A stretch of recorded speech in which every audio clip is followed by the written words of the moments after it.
नमस्कार दोस्तों, इस वीडियो में हम जानेंगे कि 12वीं कक्षा के बाद से आईपीएस ऑफिसर कैसे बने, यानी how to become an IPS officer after 12th। तो जानने के लिए ये वीडियो देखते रहिए।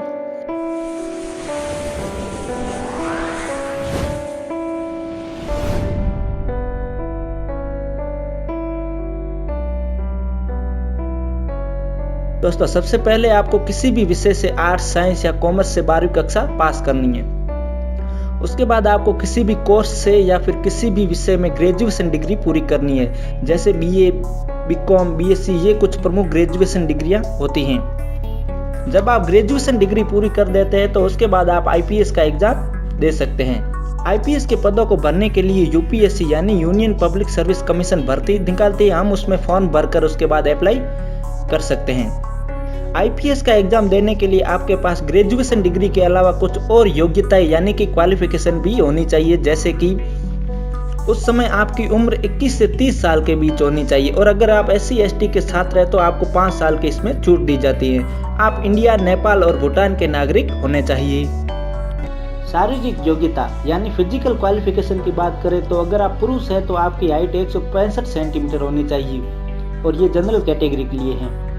SC ST व OBC के कैंडिडेट के लिए 160 सेंटीमीटर हाइट होनी चाहिए और 84 सेंटीमीटर चेस्ट यानी कि सीना होना चाहिए सभी कैटेगरी के स्टूडेंट के लिए।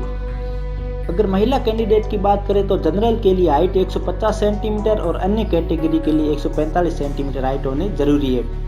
इसके साथ ही महिलाओं की चेस्ट 79 सेंटीमीटर होनी चाहिए सभी कैटेगरी के स्टूडेंट के लिए।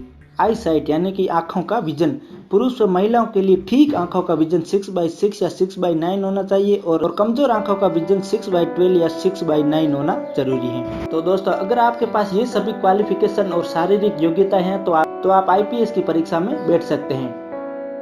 अगर आईपीएस की परीक्षा प्रक्रिया की बात करें तो ये 3 चरणों में होती है।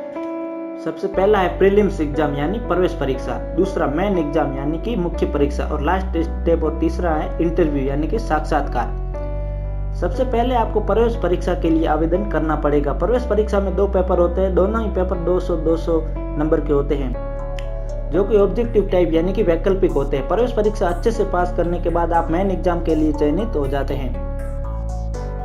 मेन एग्जाम यानी कि मुख्य परीक्षा की बात करें तो ये लिखित होती है, यानी आपको बोर्ड एग्जाम की तरह ही प्रश्नों के उत्तर लिखने होते हैं, जिसमें कुल मिलाकर 9 पेपर होते हैं। 2 पेपर क्वालिफाइंग पेपर होते हैं और बाकी 7 मेरिट के लिए होते हैं। इंटरव्यू, प्रवेश परीक्षा और मेन एग्जाम क्लियर करने के बाद आपको इंटरव्यू के लिए बुलाया जाता है, जिसमें आपको सामान्य ज्ञान, मानसिक योग्यता, व्यवहारिक ज्ञान आदि से संबंधित प्रश्न पूछे जाते हैं, जिनका आपको जवाब देना होता है। इंटरव्यू लगभग 45 मिनट का होता है। इंटरव्यू को क्लियर करने के बाद आप सफलतापूर्वक एक आईपीएस ऑफिसर बन जाते हैं। उसके बाद आपको आईपीएस की ट्रेनिंग के लिए भेजा जाता है। ट्रेनिंग पूरी करने के बाद आप आईपीएस के पद पर कार्य कर सकते हैं। तो दोस्तों, इस प्रकार से आप एक आईपीएस ऑफिसर बन सकते हैं। तो चलिए अब बात कर लेते हैं आईपीएस ऑफिसर्स की सैलरी की। तो दोस्तों, आपको बताना चाहूंगा कि आईपीएस के अंतर्गत जूनियर लेवल से लेकर सीनियर लेवल तक कई पद आते हैं, जैसे DSP, ASP, SSP, DIG, DGP.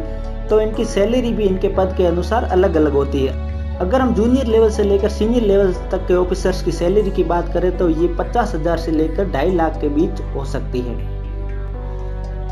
तो दोस्तों, उम्मीद करता हूँ आपको ये वीडियो पसंद आया होगा। अगर वीडियो पसंद आया तो इसे लाइक, शेयर जरूर करें और चैनल को सब्सक्राइब जरूर करें, ताकि आपको नए वीडियोस की जानकारी मिलती रहे। धन्यवाद।